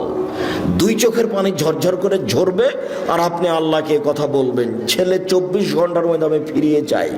যেই ছেলে আমার পা ধরে বলবে আব্বা ভুল হয়েছে, আপনাকে আর আমি কোনোদিন কোনো কথা বলবো না, আমি আমার জীবন বাজি রেখে আপনাকে শ্রদ্ধা করব, আপনার যা কিছু বলার আপনি বলবেন, আমি কোনোদিন প্রত্যুত্তর করব না। আমি এইটা চাচ্ছি তোমার কাছে। কেন আপনি বলতে গেলেন তোর উপরে গজব নাযিল হবে, তোকে ত্যায্য পুত্র করলাম, তোকে এই করলাম, তোকে সে করলাম, তোকে জমি দিব না, তোকে জায়গা দিব না, তুই বাড়ি থেকে বের হয়ে যায়, এই কথা বললেন কেন আপনি? শোনেন, বাপ হিসেবে, মা হিসেবে জীবনে কোনোদিন ছেলে মেয়ের বিরুদ্ধে মুখ খুলবেন না। রাসূল সাল্লাল্লাহু আলাইহি ওয়াসাল্লাম নিষেধ করেছেন, কখনো তোমরা তোমাদের ছেলে মেয়ের উপরে বদদোয়া করো না। 3 শ্রেণীর মানুষের দোয়া কবুল হবে, মধ্যে কোনো আড় নাই, বলার সাথে সাথে লেগে গেছে, বলার সাথে সাথে একবারে লেগে যাবে, সেটা হলো বাপ মা। মন খারাপ করবেন না ছেলে মেয়ের উপরে। ছেলে মেয়ে যদি খারাপ আচরণ করে, তো আমি যেটা পরামর্শ দিলাম পালন করতে পারবেন না? পরামর্শ মনে হবে মনে নেই, বলেন তো কি পরামর্শ দিলাম? সুন্দর করে অজু, নোয়াখালীর অজু করবেন না, তাড়াহুড়া করে সুখা আছে ফাঁকা আইলাম ভাই, মনে কষ্ট নেন না। মাঝে মধ্যে একটু বলছি এই জন্য যে আমারও খুব কষ্ট হয় যে মানুষ কেন শিরককে নেকির কাজ বলছে, বিদআতকে নেকির কাজ বলছে। যদি ফরিদপুর, শরীয়তপুর, মাদারীপুর, মাগুরা তারা এরকমই, কিন্তু আপনাদের চেয়ে তারা বেশি আগিয়েছে বলে আমার অনুমান। ঠিক বরিশাল, পিরোজপুর, ঝালকাঠি, ভোলা, বরগুনা, পটুয়াখালী আপনাদের মতোই শিরক বেদাত নেকির কাজ। এরপরে আপনাদের চেয়ে তারা অনেক বেশি আগিয়েছে বলে আমার অনুমান। আব্দুর রাজ্জাক সাহেব আমাদের কি দুর্বল দেখছেন? কিছুটা তাই আমার মনে তাই হচ্ছে, আমি বাহ্যিক অনুমান করে বলছি। আমি তো চট্টগ্রাম, সিলেট, বরিশাল, নোয়াখালী, ফরিদপুর যাচ্ছি, তাতে আমার অনুমান। তবে ফরিদপুর, শরীয়তপুর, মাদারীপুর, মাগুরা, আপনার ওইদিকে বরিশাল, ঝালকাঠি, পিরোজপুর, ভোলা, বরগুনা, পটুয়াখালী, আর এইদিকে আপনার নোয়াখালী, ফেনী, লক্ষ্মীপুর, আর ওইদিকে আপনার কুমিল্লা, আপনার চাঁদপুর, ব্রাহ্মণবাড়িয়া, ওইদিকে আপনার সিলেট, সুনামগঞ্জ, মৌলভীবাজার, এইসব পুরো জেলাগুলি 19-20 শিরক নেকির কাজ, বিদাত নেকির কাজ। অবাক, শিরক করে বলছে নেকির কাজ করলাম, বিদাত করে বলছে নেকির কাজ করলাম। আসসালামু আলাইকুম, হাত খানটেন একবার বুকে মারলো, তারপর এমন কোন মায়ের বেটা জন্ম নিয়েছে আজ পর্যন্ত, আজ থেকে কিয়ামত পর্যন্ত সময় থাকলো এভাবে হাত মিলানোর পরে হাত টেনে আর কিছু করতে হবে? এভাবে হাত মিলানোর পরে হাত টেনে আর কিছু করতে হবে, এটা প্রমাণ হয়ে গেলে আমি আব্দুর রাজ্জাক বিন ইউসুফ আর জিন্দেগিতে বক্তব্য দেবো না। তার মানে আপনার কাছে বিকৃত ধর্ম আছে, বিকৃত ধর্মে আপনার কাছে প্রিয়। সম্মানিত দিনী ভাই বোন, বলছিলাম আমার একটি কথা জানা থাকলে অন্যকে বলো, 1, 2 বানি ইসরায়েলের কাহিনী বলো, 3 কেউ যদি কোনো কথা আমার নামে বলে, সেই কথা যদি আমার না হয় তাহলে তার থাকার জায়গায় জাহান্নাম। এইবার আপনি ফায়সালা দেন। বালাগাল ওলা বেকামালেহি কাশাফাদ্দ যাবে জামালেহি হাসানাত জামিও খেসালেহি সাল্লু আলাইহি ওয়া আলিহি। এই দরুদ যদি নবীর না হয় তাহলে কি হবে? কাউকে বলা লাগবে না, ফতোয়া দেওয়া লাগবে না, এমনিতে পথ রেডি হয়ে আছে। যেটা আপনি ইবাদত করছেন সেটা যদি রাসূলের না হয়, যেটুকু করছেন, যা করছেন, আমি আপনি কোনটা করবেন কোনটা করবেন না, কোনটা চলবে কোনটা চলবে না আজকে বলতে আসেনি। তবে আমার 1 নম্বরে কথা হলো এইটা। 2 নম্বরে কথা, উপস্থিত বৈঠকের মুসলিম বোন যারা আপনারা বাড়িতে বা প্রজেক্টরের মাধ্যমে কোনো জায়গাতে বসে অপেক্ষা করছেন, আর এইখানে যে বাচ্চা ছেলেগুলি কথা বলছে, এখানে কি দোকানপাট কি নিকটে? তো এই ছেলেগুলি কেন? তাহলে কি আপনাদের ওটা দেখাশোনার লোক না এখানে? কেন কথা বলছে এত? এটা কন্ট্রোল করতে হবে। ও তো কথা বোঝার তো তার প্রয়োজন নেই। আপনি যদি তার সাথ দেন তাহলে এটা খুব দুঃখজনক কথা। নিজেকে পশু প্রাণী মনে করবেন না, গরু ছাগল মনে করবেন না, মানুষ মনে করবেন। বুঝেও বুঝে না ওরা অন্তর আছে, বুঝে না। দেখেও দেখে না ওরা চক্ষু আছে, দেখে না। শুনেও শোনে না ওরা কান আছে, শোনে না। উলাইকা কাল আনাম, তারা পশু প্রাণীর মতো, তারা গরু ছাগলের মতো, তারা কুকুর শ্রীলের মতো। ভালো হাজাল, বরং তার চেয়ে খারাপ। আল্লাহ মানুষকে বলছেন যে ওরা গরু ছাগলের মতো, কুকুর শ্রীগালের মতো, ভালো হাজাল, বরং তার চেয়ে খারাপ। আব্দুর রাজ্জাক সাহেব, তার চেয়ে খারাপ কে? তার চেয়ে খারাপ তোমার বাপ। দেখেন, আপনাকে খুব ভালোবাসি, কষ্ট দিয়েন না আমাদের। দেখো, আমি যদি তোমার বাপকে কুকুর শ্রীগালের চেয়ে খারাপ প্রমাণ করতে না পারি, তা আমি আব্দুর রাজ্জাক বিন ইউসুফ কথা বলবো না। কিভাবে করবেন করেন তো দেখি। তোমার দাদা মরা 10 বছর হলো, 3 বিঘা জমি রেখে গেছে। তোমার বাপ নিবে 2 বিঘা, আর তোমার ফুফু নিবে 1 বিঘা। বিঘা বুঝেন? 30 শতক জমি রেখে গেছেন। তোমার বাপ নিবেন 20 শতক, আর তোমার ফুফু নিবেন 10 শতক। তো তোমার বাপ নিবেন সকালে আর তোমার ফুফু নিবেন বিকেলে। ঘটনা এরকম না, একসাথে নিবে। তো কই 10 বছর হলো তোমার দাদা মরা, এখনো তো তোমার বাপ তোমার ফুফুকে জমি দেয়নি।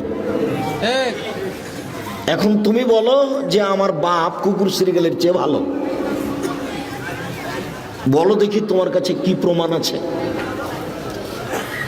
তুমি বলে দিও বাড়ি থেকে, আব্বা ভাগ্য নিয়ে দুনিতে এসেছি, ভাগ্য ছেড়ে আসিনি। ফুফুর জমি খেয়ে জীবিকা নির্বাহ করব, এটা প্রয়োজন নেই। ফুফুর জমি আগে ভাগ করে দেন, তারপরে কোনো কথা। ফুফুকে জমি দেওয়ার পরে যদি কিছু থাকে চাষাবাদ করে খাবো, যদি না থাকে তো খাবো না।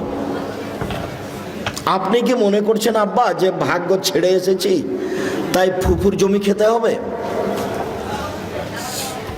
24 ঘন্টার মধ্যে তোমার বাপ তোমার ফুফুকে জমি দিয়ে দিবে, জরুরি ঘোষণা। 24 ঘন্টা পার হয় না যেন, তারপরে তুমি বলিও যে আমার বাপ কুকুর সিরগেলের চেয়ে ভালো। আমি এ কথা বলিনি, এই কথা আল্লাহ বলছেন। বুঝেও বুঝে না ওরা অন্তর আছে, বুঝে না। দেখেও দেখে না ওরা চক্ষু আছে, দেখে না। শুনেও শুনে না ওরা কান আছে, শুনে না। উলাইকা কাল আনাম, তারা পশু প্রাণীর মতো, তারা গরু ছাগলের মতো, তারা কুকুর সিরিয়ালের মতো, বাল হাজাল বরং তার চেয়ে খারাপ। এটা তো আল্লাহ বলছেন, আমি বলিনি। বলো দেখি তার চেয়ে খারাপ কে? বাপ বেটা মেলা যৌতুক নিয়েছো, আর খারাপ হবে আরেকজন। তোমাকে তো আমি বলেছি যে ভিক্ষা করে টাকা দিয়ে চাউল কিনে ভাত খেয়ে ইবাদত কবুল হবে, যৌতুকের টাকা দিয়ে চাউল কিনে ভাত খেয়ে ইবাদত কবুল হবে না। বাপ বেটা মেলা ভিক্ষা করো। পাশের ট্রেন স্টেশন নেই, লক্ষ্মীপুর ট্রেন স্টেশন কত দূর? লোকে যদি কাজে না নেই তাহলে ট্রেন স্টেশন চলে যায়, সকালে গিয়ে মানুষের ব্যাগ বোকচা ধরে গাড়িতে তুলে দিবা, রাত 9টা-8টা পর্যন্ত দিও, দেখবে যে 300-400 টাকা হয়েছে। ভিক্ষা করে খাও, মানুষের বাড়িতে কাজ করে খাও, যৌতুক নিলে কেন? আগামীকাল সন্ধ্যা হতে হতে সাইকেল ফেরত দিতে হবে, মোটর সাইকেল ফেরত দিতে হবে, টাকা ফেরত দিতে হবে। আব্দুর রাজ্জাক সাহেব, আমার শ্বশুর আমাকে খুশিয়ে দিয়েছে। ধর বেটা, খুশিয়ে তোমার শ্বশুর ফকিরকে দেয় না কেন মোটর সাইকেলটা? তোমাকে খুশিয়ে দিয়েছে। বাপ বেটা শরম পাও না? বাপ বেটার একটু লজ্জা হয় না? বাপ বেটার একটু হায়া হয় না? বাপ বেটা মানুষের কাছে হাত পাতো, ভিক্ষা করো, এভাবে যাও। তোমাকেই বলছে, এই ছেলে, তোমাকেই বলছি। টাকা নিয়েছো কেন? টাকা নিবে কেন? তোমার স্ত্রীকে তোমার শ্বশুর কষ্ট করে লালন পালন করেছে, বিবাহ দিয়ে দিয়েছে। তুমি সময়ে কিছুই না পারলে গরিব মানুষ কাজ করে খাও, বছরে একটা লুঙ্গি কিনে বলবে আব্বা আপনাকে আমার একটা উপহার দেওয়ার খুব স্বাদ, তেমন কিছু করতে পারেন না, লুঙ্গিটা নেন। এটা বলতে পারো না? কথায় কথায় রাগ দেখাও, সিদ্ধান্ত পরিবর্তন করো। সম্মানিত দিনী ভাই বোন, আপনাদের সাথে জরুরি কথা, বিশেষভাবে মুসলিম বোন শোনেন। আপনি যদি 4টা কাজ করতে পারেন, জান্নাতের সব দরজা খোলা। উপস্থিত বৈঠকের মুসলিম বোন, সারা পৃথিবীর মহিলা, আপনারা যদি 4টা কাজ করতে পারেন, জান্নাতের সব দরজা খোলা। 1, সালাত খামসাহা, 5 ওয়াক্ত সালাত আদায় করলো। 2, সমাত সাহারাহা, রমজান মাসে সিয়াম পালন করলো, রোজা থাকলো। 3, আতাত বালাহা, স্বামীকে মেনে চললো। 4, আহসানাত ফারজাহা, জেনায় লিপ্ত হলো না। তাহলে জান্নাতের সব দরজা খোলা। এ কথা আমি বলিনি, আমি একজন অনুবাদক। মুহাম্মদ সাল্লাল্লাহু আলাইহি ওয়াসাল্লাম বলেছেন, তার মুখের ভাষা আরবি থেকে আপনাকে আমি বাংলা করে শোনালাম। 1, 5 ওয়াক্ত সালাত নামাজ। 2, রমজান মাসের রোজা সিয়াম। 3, স্বামীকে মেনে চলা, তিতে লাগলেও মিঠা লাগলেও। আমি বুঝলাম আপনার স্বামী আপনাকে গালি দেয়, তার মুখের ভাষা খুব খারাপ, এরপরে আপনি ধৈর্য ধারণ করেন, মেনে নেন। দেখতে দেখতে 3-4টা ছেলে মেয়ে হয়ে গেছে, এই সংসার ছেড়ে আপনি কোথায় যাবেন? আমি আপনার দিনী ভাই, আপনাকে আমি আপনার দিনী ভাই হিসাবে আপনাকে আমি দিনী বোন মনে করে পরামর্শ দিচ্ছি। আপনি এই সংসার মেনে নেন, আপনি ধৈর্য ধারণ করেন, আপনি মন ভারী করে থাকিয়েন না।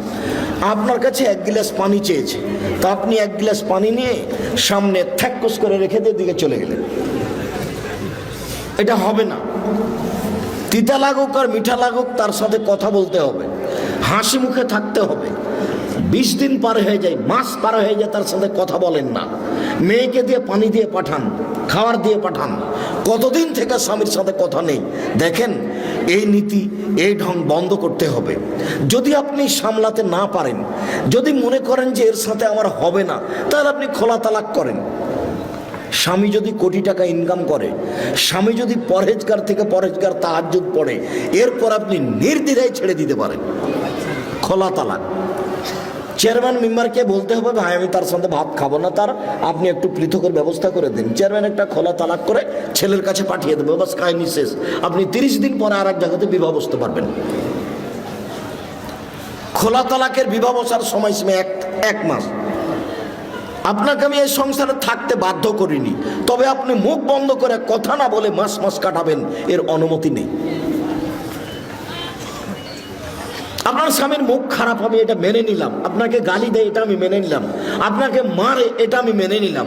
যেহেতু এতদিন পর্যন্ত আছেন, তাহলে একটু খোলা মুখে হাসি মুখে স্বামীকে মেনে চলেন, আপনার জন্য ভালো হবে। জান্নাতের দরজা সব খোলা, আমি বলিনি, এ কথা মুহাম্মদ সাল্লাল্লাহু আলাইহি ওয়াসাল্লাম বলেছে। 4, জেনা থেকে বেঁচে থাকলো।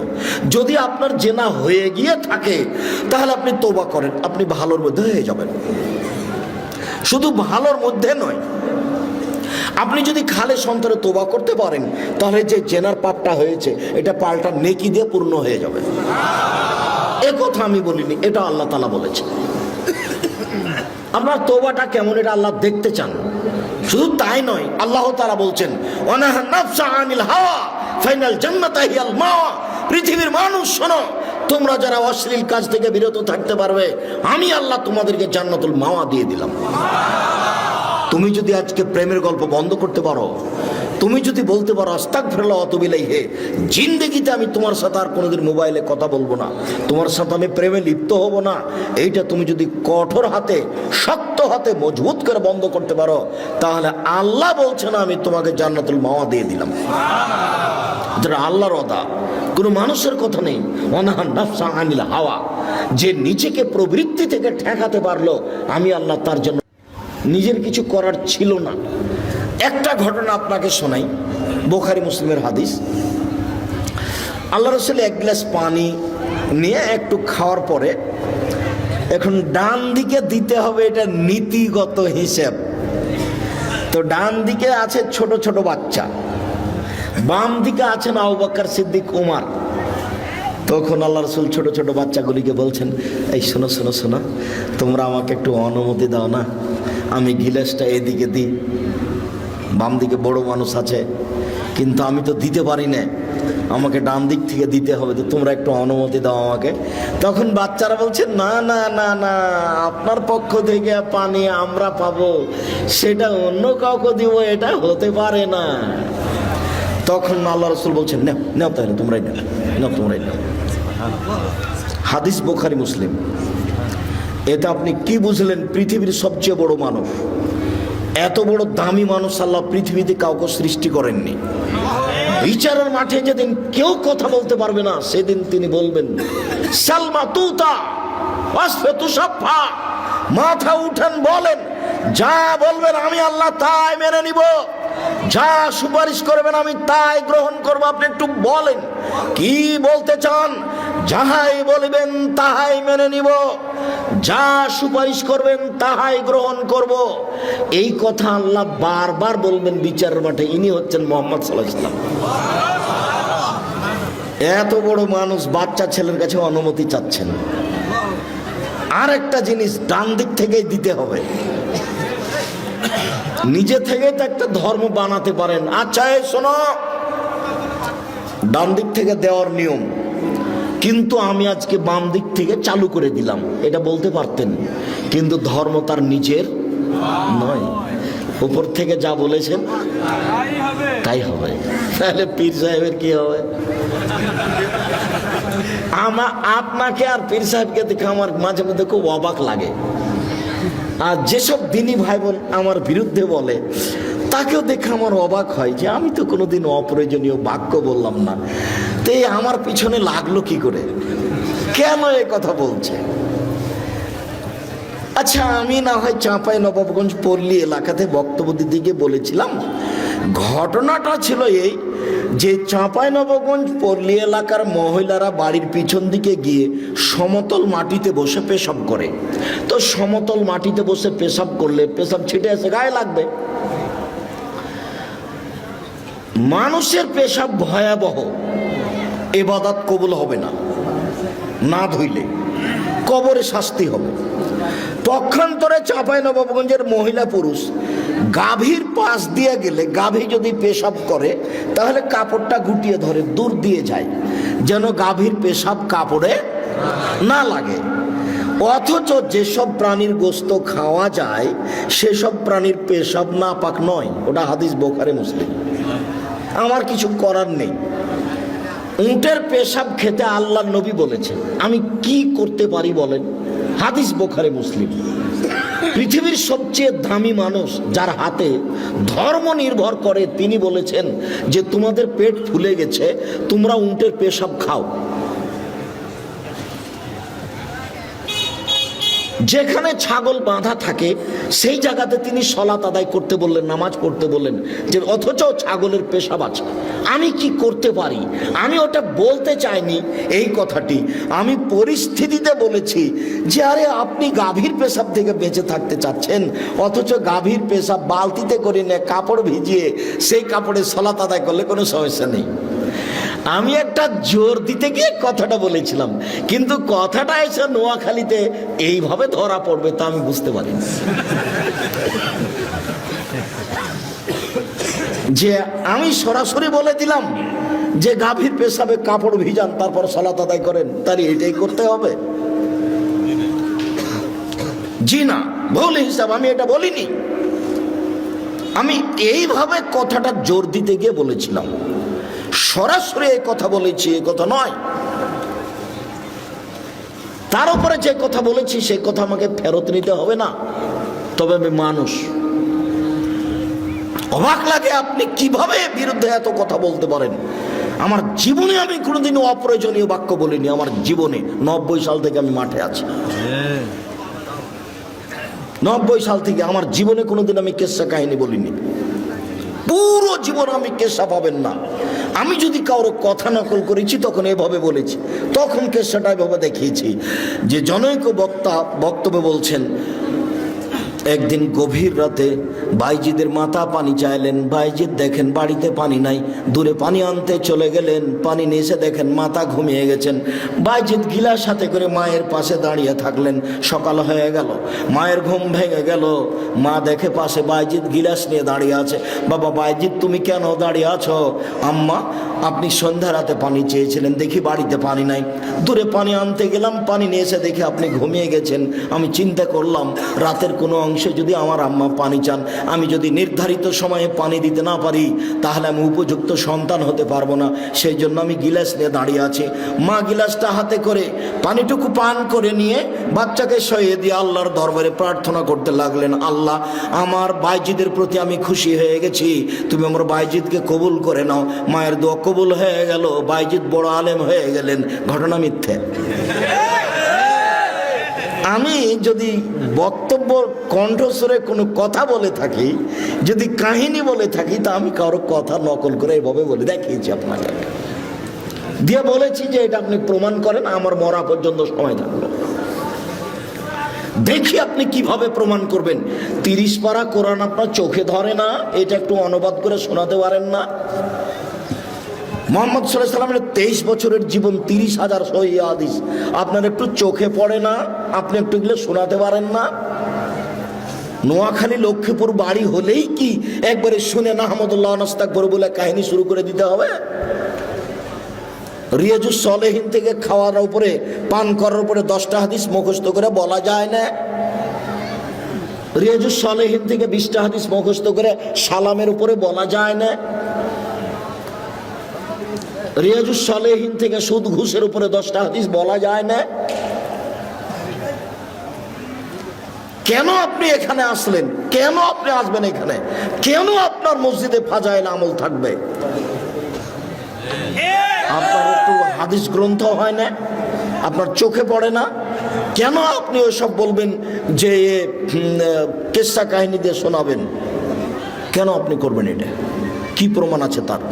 শুনুন, জোর করে পরকাল হারায়েন না, টুপি দিয়ে বিচারের মাঠ রক্ষা হবে না। শুনুন, জুব্বা দিয়ে বিচারের মাঠ রক্ষা হবে না। শুনুন, পাগড়ি দিয়ে বিচারের মাঠ রক্ষা হবে না। বিচারের মাঠ বড় কঠিন। আল ইয়াউমা লা তামলিকু নাফসুন লিনাফসিন শাইআ। আজ কোনো মানুষ কোনো মানুষের কোনো উপকার করতে পারবে না। একচ্ছত্র মালিকানা আমার। আইনাল জব্বার আইনাল মুতাকাব্বির, স্বৈরাচারী স্বেচ্ছাচারী অহংকারী বদ মেজাজিরা কোথায়? আনা মালিকুল আমলাক, আমি হচ্ছি রাজাধিরাজ। এই কথা বলে বিচার শুরু হবে। বিচারের মাঠ বড় কঠিন। সম্মানিত দিনী ভাই বোন,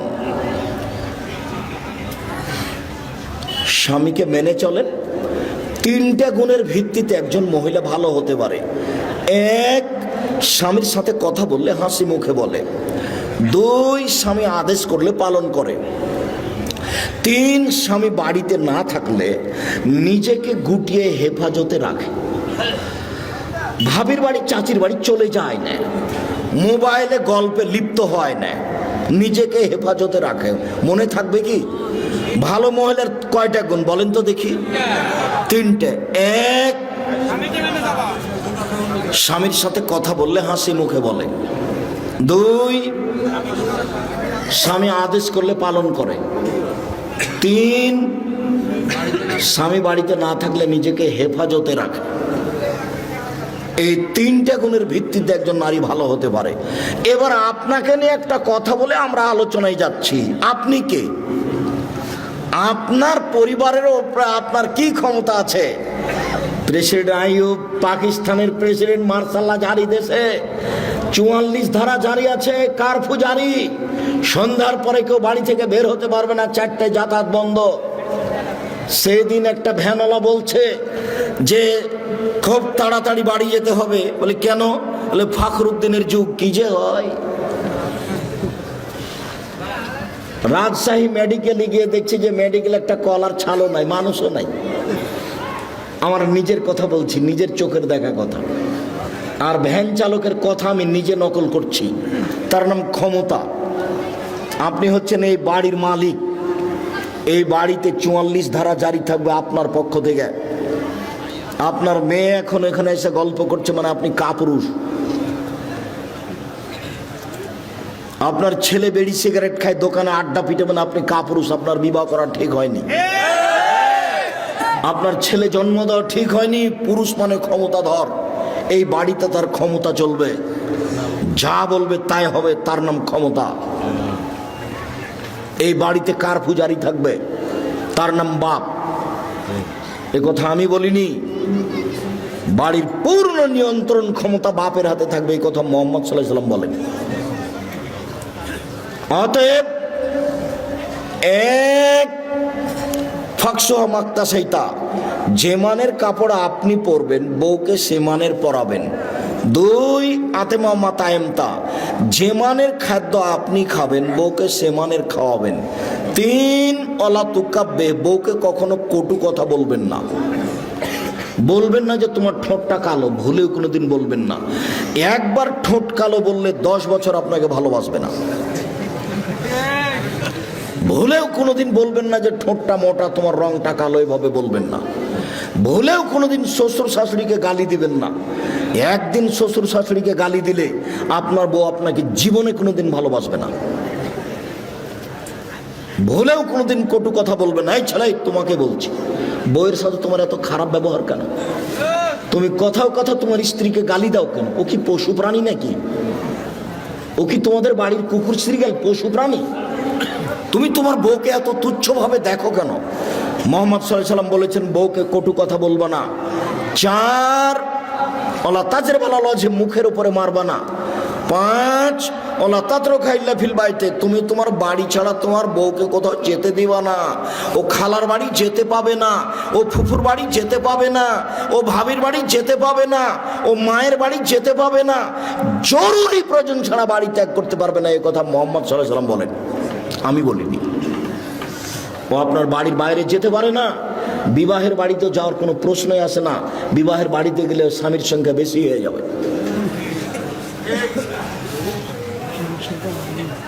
স্বামীর সংখ্যা বেশি হয়ে যাবে, মানে অবৈধ কর্ম হয় একেবারেই সহজ। ভুলেও কোনোদিন বিবাহের বাড়ি স্ত্রীকে যেতে দিবেন না। আপনি যান, আপনার ছেলে যাক, আপনার বাপ যাক, মহিলা যদি যাওয়াই লাগে আপনার মা যাক, আপনার বউ যাবে না।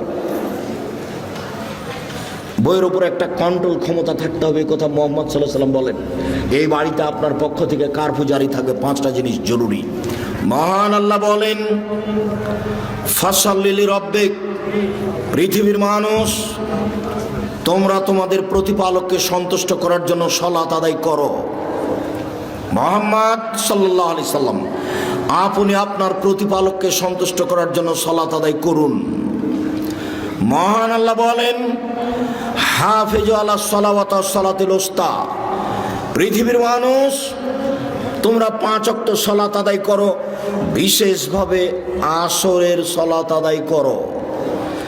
আসরের সালাত নির্ধারিত সময়ে আদায় করতে হবে, 5টাই করা যাবে না। দেরি করতে করতে করতে হুজুর একবারে সূর্য ডুবিয়ে দেয় মনে হচ্ছে, সেটাই হুজুরের কাছে পছন্দনীয়। এই ছেলে, প্রত্যেকটা বস্তুর ছায়া যখন তার সমপরিমাণ হবে তখন আসর। আমি বলিনি এই কথা, কে বলেছেন বলো তো? মুহাম্মদ সাল্লাল্লাহু আলাইহি সাল্লাম। আর তুমি যখন আসরের সালাত আদায় করছো তখন 10টা হয়ে গেছে গো, বুঝতে পারোনি কথা? আসরের সালাতের সময় কখন? প্রত্যেক বস্তু যখন তার ছায়াটা তার সমপরিমাণ হবে। কালকে লাঠি খাড়ো করো একটা দিয়ে, ছায়াটাতে দাগ দাও, দিয়ে এবার বোতলটা ফেলে দাও। যদি ছায়াটা তার সমান হয়ে থাকে, এখন আসরের টাইম হয়ে গেছে। এই কথা আমি বলিনি, কে বলেছেন? মুহাম্মদ সাল্লাল্লাহু আলাইহি সাল্লাম বলেছেন। পৃথিবীর কোন মানুষের কথাকে এই কথার সঙ্গে লাগাবো না।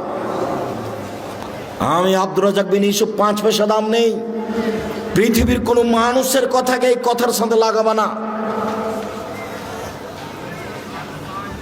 উমর রাদিয়াল্লাহু তাআলা আনহুর কথাকে এই কথার সাথে লাগাবো না। মানুষ হিসাবে পৃথিবীর ব্যতিক্রম মানুষ উমর, যে রাস্তা দিয়ে হাঁটতেন সে রাস্তা দিয়ে শয়তান হাঁটতো না। অতএব নির্ধারিত সময়ে সালাত আদায় করার চেষ্টা করুন, একথা আল্লাহর আদেশ। যে কোনো মূল্যে সালাত আদায় করতে হবে। অজু করে সালাত আদায় করতে হয়, পানি নেই, তায়াম্মুম করে সালাত আদায় করতে হবে। মাটি নেই, বিনা অজুতে বিনা তায়াম্মুমে সালাত আদায় করতে হবে। দাঁড়িয়ে থেকে সালাত আদায় করতে হয়, দাঁড়িয়ে থাকা যায় না, বসে থেকে সালাত আদায় করতে হবে। বসে থাকা যায় না, শুয়ে থেকে সালাত আদায় করতে হবে। কেবলার দিকে মুখ করে সালাত আদায় করতে হয়, কেবলা বোঝা যায় না, এমনিতেই পড়তে হবে। শত্রু তাড়া দিয়েছে, দৌড়িয়ে চলে যাচ্ছি, ওই দিকে ওইভাবেই সালাত আদায় করতে হবে। ইবাদতের জগতে ব্যতিক্রম ইবাদত সালাত। সালাত এমন একটি ইবাদত যার উপরে নির্ভর করে অন্যান্য ইবাদত। সালাত আছে তো আর ইবাদত আছে, সালাত নেই তো সব বাতিল। আব্দুর রাজ্জাক সাহেবের একাধিক দিনের বক্তব্যে আমরা জানি যে ইবাদতের জগতে সবচেয়ে দামি ইবাদত সিয়াম, রোজা। কেন? সালাত যতই দামি ইবাদত হোক, এরপরে সালাতের নেকিটা আল্লাহ নিজে হাতে দিবেন না। বলেন তো দেখি, কোন ইবাদতের নেকি নিজে হাতে দিবেন? সিয়াম। তাহলে বলতে গেলে ইবাদতের জগতের সবচেয়ে দামি ইবাদত হলো সিয়াম। সাপ্তাহিক রিপোর্ট আল্লাহর দরবারে কোন কোন দিনে পেশ করা হয়? বৃহস্পতিবার, সোমবার। এই জন্য আল্লাহর নবী চাইতেন যে আমার রিপোর্টের সময় দেখো তুমি যে আমি সিয়াম আছি, দেখো এই নাও দেখো। এই জন্য তিনি কোন কোন দিন ভালোবাসতেন? বৃহস্পতিবার আর সোমবার সিয়াম পালন করা। সবাইকে আমি অনুরোধ জানাচ্ছি এই 2 দিন সিয়াম পালন করার জন্য। আপনি মুরব্বী, আপনার কাছে আমার জরুরি অনুরোধ, আপনি বৃহস্পতিবার সোমবার সিয়াম পালন করবেন। আর বাৎসরিক রিপোর্ট কোন দিন পেশ করা হয়? না না না না, শাবান মাসে। তবে শাবান মাসের কোন দিন সেই দিন মুহাম্মদ সাল্লাল্লাহু আলাইহি ওয়াসাল্লামের জানা ছিল না, যার কারণে তিনি শাবান মাসে বেশি বেশি সিয়াম পালন করতেন। বর্ণনাকারী বলছেন, আল্লাহর নবী আপনি শাবান মাসে এত বেশি রোজা থাকেন, সিয়াম থাকেন কেন? তখন আল্লাহ রাসূল বলছেন, দেখো শাবান মাসের বাৎসরিক রিপোর্ট পেশ করা হয়, কোন দিন আমার জানা নাই। কিভাবে কিভাবে ভারত, বাংলাদেশ, পাকিস্তানের আলেম ওলামা জেনে নিলেন সেদিন 15ই শাবান। তাই কলকারখানা, অফিস আদালত, কোর্ট কাছারি, শিক্ষা প্রতিষ্ঠান সবকিছু বন্ধ করে আতর গোলাপ মেখে রাতে গোসল করে দিনে সিয়াম থাকে। অবাক কথা, এত বড় সুযোগ হলো তো আল্লাহ নবী তাহলে একদিনই থাকতেন। একদিন না থেকে তিনি বেশি দিন থেকেছেন, একবার 15 তারিখ পর্যন্ত, 20 তারিখ পর্যন্ত, 25 তারিখ পর্যন্ত, 27 তারিখ পর্যন্ত, খালি এই টেনশনে যে কোন দিন যে হলো, কোন দিন যে হলো বাৎসরিক রিপোর্টের দিন। তো সেটা কোন মাস? শাবান মাস। কোন দিন কেউ জানে না। কিভাবে আমরা জেনে নিয়েছি সেই দিন কোন দিন? 15ই শাবান। হাসাওয়া কাল্লা, কখনো নয়, ভুল হিসাব। বেশি বেশি সিয়াম পালন করে ধরতে হবে রিপোর্টের দিন। এবাদতের জগতে সবচেয়ে দামি এবাদত সিয়াম, এ কথা ঠিক, কিন্তু যদি নামাজ না থাকে তাহলে রোজাটাকে আল্লাহ এভাবে কেটে দিবেন, যা এটা বাতিল। এবাদতের জগতে শক্তিশালী ক্ষমতাধর পাওয়ারফুল এবাদত হলো দান। দানের চেয়ে এত ক্ষমতাধর শক্তিশালী এবাদত পৃথিবীতে নেই। দান করলেন এখানে মায়ের নামে, কবরের শাস্তি বন্ধ, ক্ষমতাই ভিন্ন। আল্লাহ নবী বলছেন যে পানি যেমন আগুনকে নিভাতে পারে, দান তেমন পাপকে মিটাতে পারে। দান করে পাপ মিটিয়ে দেন। আল্লাহ খুব রাগান্বিত, আপনাকে জাহান্নামে দিবেন। তো 10 টাকা দান করেছেন, 500 টাকা দান করেছেন, তখন আল্লাহ বলছেন আচ্ছা আচ্ছা ঠিক আছে, যাও, নরম হয়ে গেছে, যাও যাও জান্নাতে যাও। দানের খুব ক্ষমতা। কিন্তু দানের যতই ক্ষমতা থাক, যদি সে সলাত না থাকে তাহলে দানকে আল্লাহ কি করবেন? কেটে দিবেন। দানের আর কোনো ক্ষমতা নেই। আল্লাহর ভয়ে এক ফোঁটা চোখের পানি আল্লাহর কাছে সবচেয়ে প্রিয়। এক ফোঁটা চোখের পানি, এর চেয়ে কোনো পছন্দনীয় ইবাদত আল্লাহর কাছে নাই। এক ফোঁটা চোখের পানি। রাসূল সাল্লাল্লাহু আলাইহি ওয়াসাল্লাম বলছেন, লা ইয়ালিজার রাজুলু বাকামিন খাসিয়াতিল্লাহ তা ইয়ালিজাল লাবানু ফি দারে। গাভীর বাঁট ওলান থেকে দুধ বের করে ভিতরে ঢোকানো যায় না যেমন, আল্লাহর ভয়ে কাঁদে যে সে জাহান্নামে যাবে না তেমন। গাভীর বাঁট ওলান বুঝেন কি? চাপ দিয়ে দুধ বের করে ভেতরে ঢোকানো যাবে? এই কাজটা যেমন অসম্ভব, আল্লাহর ভয়ে কাঁদে যে তার জাহান্নামে যাওয়া তেমনি অসম্ভব। এটা আমি বলিনি, এই কথা মুহাম্মদ সাল্লাল্লাহু আলাইহি সাল্লাম বলেন। এরপরেও কেঁদে আপনি অনেক নেকি করেছেন, কিন্তু সলাত নেই। এবার এটা আল্লাহ কি করবেন? এটা কেটে দেবেন, বাতিল। তাহলে এবাদতের জগতে সবচেয়ে ব্যতিক্রম ভিন্ন ধরনের এবাদত হলো সলাত, যার উপরে নির্ভর করে অন্যান্য এবাদত। সলাত এমন একটি এবাদত যার উপরে নির্ভর করে অন্যান্য এবাদত। অতএব পরিষ্কার কাপড় পরে সলাত আদায় করতে হয়, পরিষ্কার নেই, যেই কাপড়ে পেশাব পায়খানা লেগে আছে ওই কাপড় পরেই সলাত আদায় করবেন। পরিষ্কার অপরিষ্কার কোনো কাপড়ই নেই, আপনি উলঙ্গ হয়ে আছেন, নামাজের টাইম হয়ে গেছে, আপনি এ অবস্থাতেই সলাত আদায় করবেন। যার কারণে আমি বহুদিনই বলেছি যে মুসলিম দেশে মার্কিন সৈন্য ঢোকে, কথার কথা ইরাকে, আফগানিস্তানে মুসলিম মহিলাকে ধরে 5 জন 7 জন ধর্ষণ করার পরে পরনের কাপড় খুলে নিয়ে উলঙ্গ অবস্থায় তাদের সামনে হাঁটতে বাধ্য করে। এই সময়ে যদি সলাতের টাইম হয়ে যায় তাহলে মুসলিম মহিলাকে উলঙ্গ অবস্থায় মার্কিন সৈন্যের সামনে সলাত আদায় করতে হবে, করতেই হবে। পৃথিবীতে ব্যতিক্রম ইবাদত সলাত। যেই সলাত, যে ইবাদত মানুষের কোনো অসুবিধা বুঝে না, সমস্যা বুঝে না, অসুখ বিসুখ বুঝে না, কিছুই বুঝে না, একেবারে কিছুই বুঝে না। সময় হলে সলাত আদায় করতে আপনি বাধ্য। পৃথিবীতে ব্যতিক্রম ইবাদত সলাত। যারা সলাত আদায় করে না তারা কেমন? যারা সলাত আদায় করে না তারা কাফের। রাসূল সাল্লাল্লাহু আলাইহি সাল্লাম বলেন, মান তারাকা সলাতা মুতাআম্মিদান ফাকাদ কাফারা। কেউ যদি ইচ্ছাকৃত সলাত ছেড়ে দেয় তাহলে সে কাফের হয়ে গেল। মুহাম্মদ সাল্লাল্লাহু আলাইহি সাল্লাম বলেন, বাইনাল আবদি ওয়া বাইনাল কুফরি তারকুস সালাহ। মুসলমান এবং কাফের মধ্যে পার্থক্য হচ্ছে সলাত ছেড়ে দেওয়া। কেউ যদি সলাত ছেড়ে দেয় তাহলে সে কাফের, কেউ যদি সলাত আদায় করে তাহলে সে মুসলমান। আসহাবু মুহাম্মাদিন সাল্লাল্লাহু আলাইহি সাল্লাম লা ইয়ারানু তারকু কুফরুন গায়রা সালাহ। মুহাম্মদ সাল্লাল্লাহু আলাইহি সাল্লামের সঙ্গী সাথী সাহাবীগণ, কেউ যদি রোজা ছেড়ে দিয়েছে তাহলে তাকে কাফের মনে করতেন না। কেউ যদি হজ না করত তাহলে তাকে কাফের মনে করতেন না। কেউ যদি যাকাত না দিত তাহলে তাকে কাফের মনে করতেন না। তবে কেউ যদি সালাত আদায় না করতো তাহলে তাকে কাফের মনে করতেন।